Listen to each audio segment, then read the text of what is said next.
Yo, c'est Manu et bienvenue dans mon journal. J'espère que vous allez bien.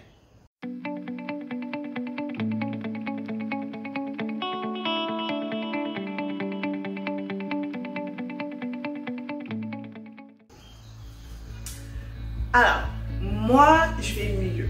Je vais pas dire que je vais bien parce que ça serait vous mentir, mais je vais mieux. Et je tiens à faire cette vidéo avant de reprendre un rythme dit quasiment normal sur cette chaîne pour vous expliquer qu'est-ce qui s'est passé pendant le 1 mois et demi, 2 mois après les 3 vidéos que j'ai sorties pour vous expliquer le début d'année chaotique que j'ai eu et le pourquoi du comment j'avais disparu, alors que la première vidéo de ma chaîne était une vidéo où je vous disais qu'un de mes objectifs était d'être régulière, un minimum.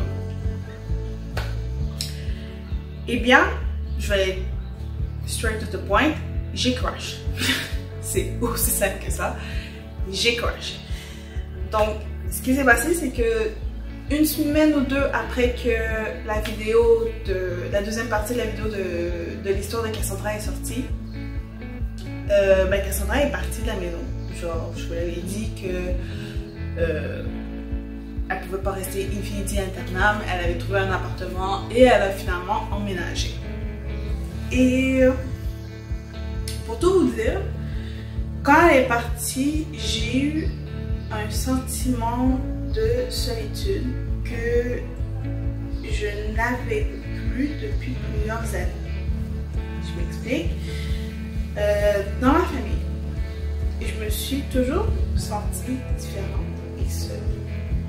Pourquoi? Parce que je n'ai pas la même mentalité qu'eux. Ma famille est africaine, précisément congolaise. Donc ils ont une mentalité par rapport au Congo. Je n'ai pas cette mentalité-là. Parce que je n'ai jamais vécu au Congo. Toute ma vie est ici au Canada. Et je n'ai très peu, voire pas du tout, d'amis congolais. Parce que je ne me sens pas en accord avec cette culture. Je ne veux pas dire que je renie ma culture, ce n'est pas vrai. J'aime ma culture congolaise, mais ce n'est pas une culture avec laquelle j'ai réellement grandi avec. Donc, je me souviens, il y a 5 ans de cela, je suis partie au Congo et ça a été frappant à quel point je ne me sentais pas à ma place là-bas. Peut-être qu'un jour, je vais vraiment me sentir bien et attachée à mes racines, mais actuellement, ce n'est pas le cas. Et je vous avoue, à l'époque, j'avais 20 ans, mais c'était très bizarre parce que durant ces 2 mois où j'essayais d'apprendre mes racines, ça a été les 2 pires mois de ma vie parce que je me sentais extrêmement seule. Et j'ai ressenti le même sentiment quand Cassandra est partie. Et ça faisait plusieurs années que je l'avais plus senti. Parce que ça fait aussi plusieurs années que je n'étais plus au sein de ma famille comme je l'étais avant. Donc, à mes 21 ans, je suis partie en appartement. Je suis restée en appartement jusqu'à mes 24 ans. Jusqu'à mes 24 ans. Par la suite, je suis revenue vivre avec ma mère, mais ma mère, elle a une biculture parce qu'elle a certes la culture congolaise, mais elle a aussi la culture européenne, belge, plus précisément parce qu'elle a fait ses études en Belgique. Donc, je me sens beaucoup plus proche de ma mère, donc ça allait très bien. Ma soeur, elle est dans son coin, elle fait sa vie, tout ça. Et peu de temps avant que Cassandra parte, ma grand-mère est revenue. Et ma grand-mère, qui est très fière de sa culture, j'ai senti qu'une ressource était faite entre moi et elle, niveau culturellement parlant, parce que j'aime toujours ma grand-mère et ma grand-mère, je sais qu'elle m'aime aussi, mais culturellement parlant, on est à des opposés complètement et je me retrouvais énormément en Cassandra, dans la mesure où elle a la culture avec laquelle j'ai grandi aussi. Donc, ça me faisait un soutien émotionnel à la maison. parce que je me sentais extrêmement seule. Et quand elle est partie, ce sentiment de solitude est revenu en force. Mais quand je vous dis en force, c'est en force. Et j'arrivais à rien. J'arrivais juste à rien parce que ça m'a juste fait crash. Et je me sentais juste pas bien. Tout simplement. Et je me sentais pas de faire des vidéos, de les poster, alors que en vrai, si tu regardes ces vidéos, tu te dis ouais non, c'est pas Manu. Genre, qu'est-ce qui se passe Manu? Genre. En tout cas, les personnes qui me connaissent réellement l'auraient remarqué. Je pense pas qu'une personne extérieure qui me connaît de loin l'aurait réellement remarqué. Mais moi, je le voyais quand j'essayais de faire mes montages. Je voyais tellement que j'allais pas bien que ça me breakait. Puis que j'étais comme non. Arrête, tu te fais plus du mal qu'autre chose. Donc, croyez-moi, dans mon ordinateur, il y a des tonnes de vidéos, mais il y en a certaines qui ne sortiront pas parce que j'y arrive pas. Je peux pas faire le montage de ces vidéos-là parce que ça me fait trop mal de voir à quel point j'allais mal. Je me suis laissé crash, je vais pas vous mentir, je me suis laissé crash parce que je me suis dit, mieux vaut que je crash maintenant et que je me laisse vivre ce sentiment de solitude que j'essaie de le brimer comme je l'ai fait quand j'étais petite. Parce que je me rappelle que quand je suis partie en appartement, je pense que mes anciens colocataires ne le savent pas. Ou s'ils le savent, ils m'ont juste jamais dit. Pendant près de 1 mois, je me sentais extrêmement mal et je pleurais parce que j'avais l'impression de ne plus me connaître, de découvrir en fait réellement qui j'étais réellement. Et les 4 années, 3,5, 4,5, 3,5 voire 4 années de colocation que j'ai faites ont été des années merveilleuses, même si je ne vais pas vous mentir, il y avait des problèmes.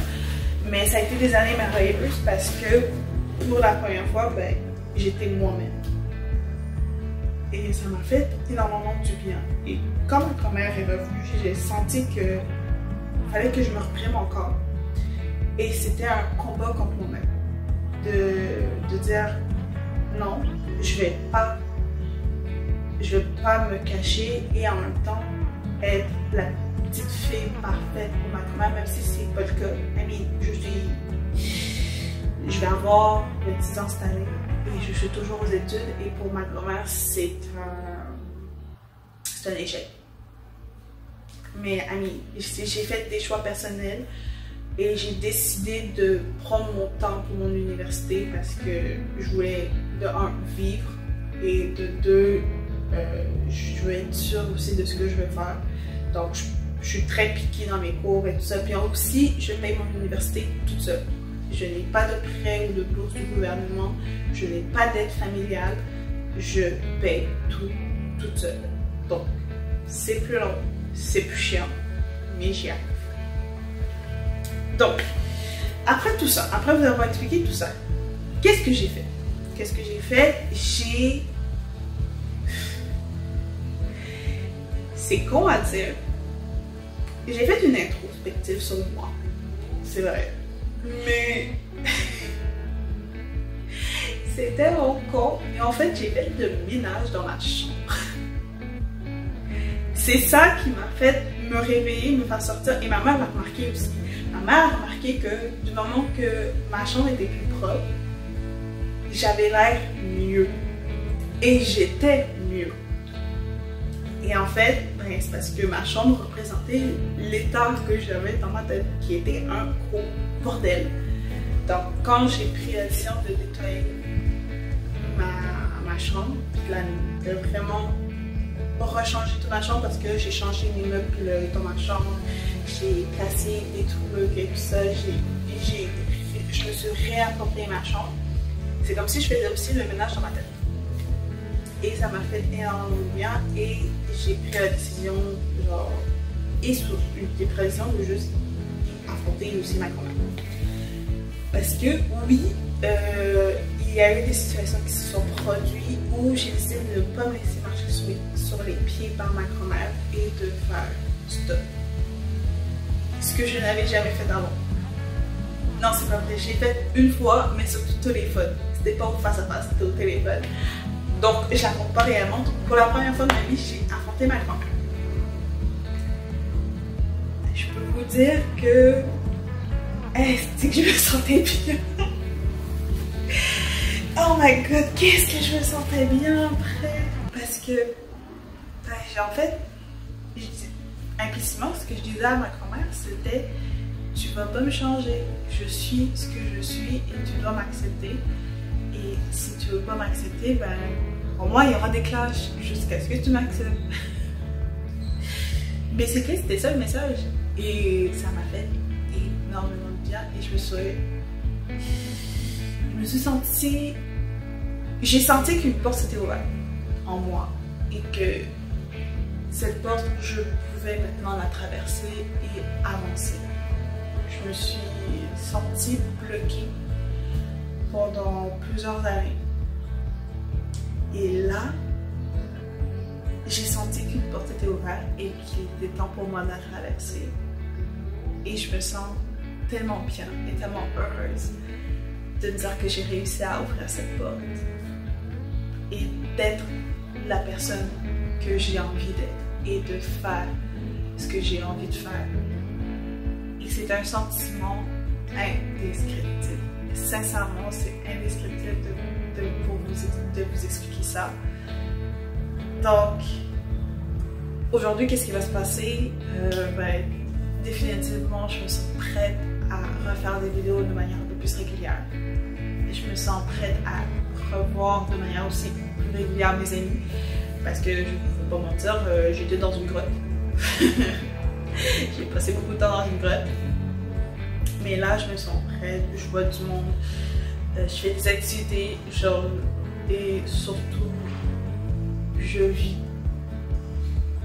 Et c'est quelque chose que je ne pensais pas dire vraiment. Puis, parce que même si ça m'arrivait parfois de dire « Oh my god, I'm so free », je le sentais pas, Et aujourd'hui, je sens vraiment que je suis free. J'ai pu à me cacher ce que j'aime pas. J'ai pu à réellement écouter ce qui se passe avec ma grand-mère. Bon, et bien évidemment, ma mère est là, et comme fait des efforts et tout ça, mais j'ai fait des efforts pendant près de 25 ans de ma vie. Je pense que ça suffit. Si elle veut pas accepter que je ne suis pas la petite fille qu'elle souhaite que je sois, je ne le serai pas. Et that's it. Parce que ma grand-mère a toujours été une personne très importante dans ma vie. Et une figure d'autorité, mais aussi une figure de peur pour moi.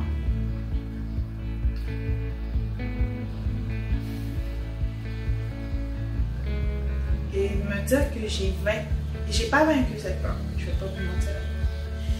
J'allais le dire, mais il faut que je sois honnête, c'est pas le cas.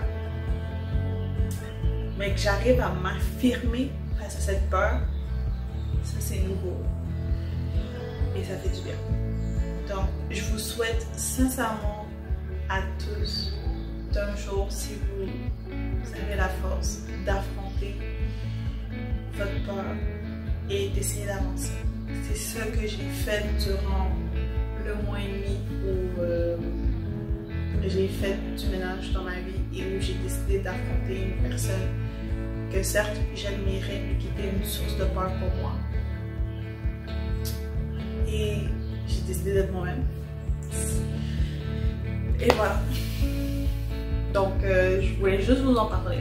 Et je me disais qu'il fallait que je fasse cette vidéo parce que avant de revenir avec du contenu que j'aime, parce que c'est mon journal, hein. C'est mon journal et je me dis que peut-être que vous allez me comprendre à travers cette vidéo. Donc voilà pour cette vidéo. N'hésitez pas à liker, commenter, partager. J'espère que vous allez être là pour voir la suite de cette chaîne parce que j'aime énormément cette chaîne et ça fait tellement d'années que je l'ai et je sais que je fais du back and forth sur cette chaîne, mais je vais jamais l'abandonner. Croyez-moi, je ne l'abandonnerai jamais. cette chaîne, je l'aime de tout mon cœur, c'est mon bébé, c'est mon projet. Et un jour, éventuellement, je serai régulière sur cette chaîne, je vous promets. Donc, qu'est-ce que j'ai dit déjà? Oui, c'est ça, likez, commentez, partagez. N'hésitez pas à mettre la cloche des notifications pour savoir quand une vidéo va sortir. Sur ce, je vous laisse. Et on se retrouve dans une prochaine vidéo. Bye!